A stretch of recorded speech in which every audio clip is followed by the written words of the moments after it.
Hello, my name is Dr. Patty Ann Ford, and I just want to talk to you today about how really restrictive diets can be counterintuitive and how sometimes they can be supportive. So, restrictive diets mean you're focusing more on what you can't eat, like a renal diet or a bariatric diet, or these diets that just kind of give you lists of avoid this, avoid this, avoid this. They can really breed obsession. So there's a saying in sometimes mental health care where restriction breeds obsession. So the more you keep things off limits, the more the brain can hyper focus on that thing that's off limit. And that can be really hard to handle, especially if you throw in biology where there's not much satiety, there's not much satisfaction. So you have to figure out how to put these maybe medical limits on food intake, which it's really hard to argue with the belly because the belly doesn't have any ears. It just listens to waves of sensations. And when you tell someone that they can't have something, there's like this subconscious idea of, okay, like don't think about a white elephant. Well, what are you doing right now? You're thinking about a white elephant. And it's very, very hard when it comes to health and food.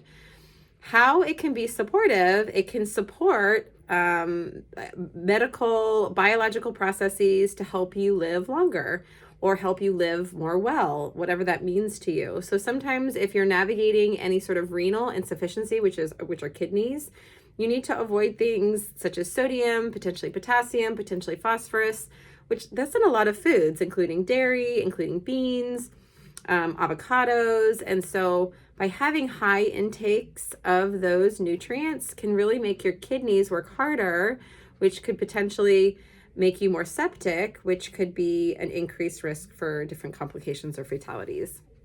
So when I work with people who are trying to change their body or improve their health, whatever that means, whatever state of health you're talking about, which is subjective, a lot of times my methods will be focusing on, okay, what can you have?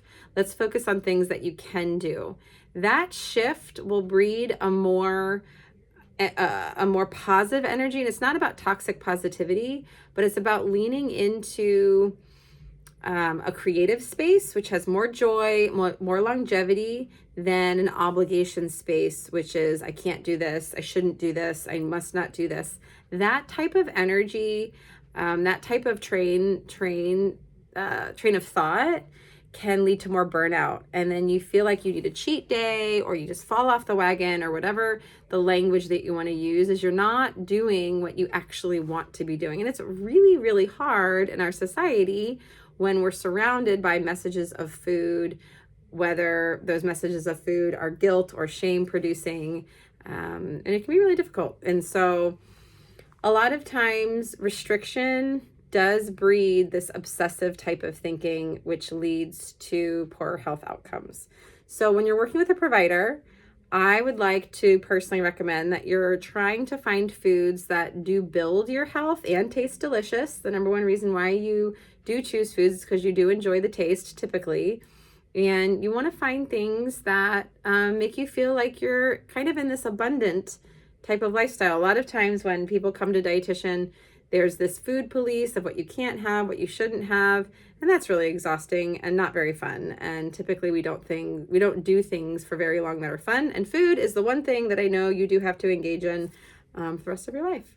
So find someone that makes it exciting or enjoyable, that will fade over time, but something that you're willing to stick with when it does get hard.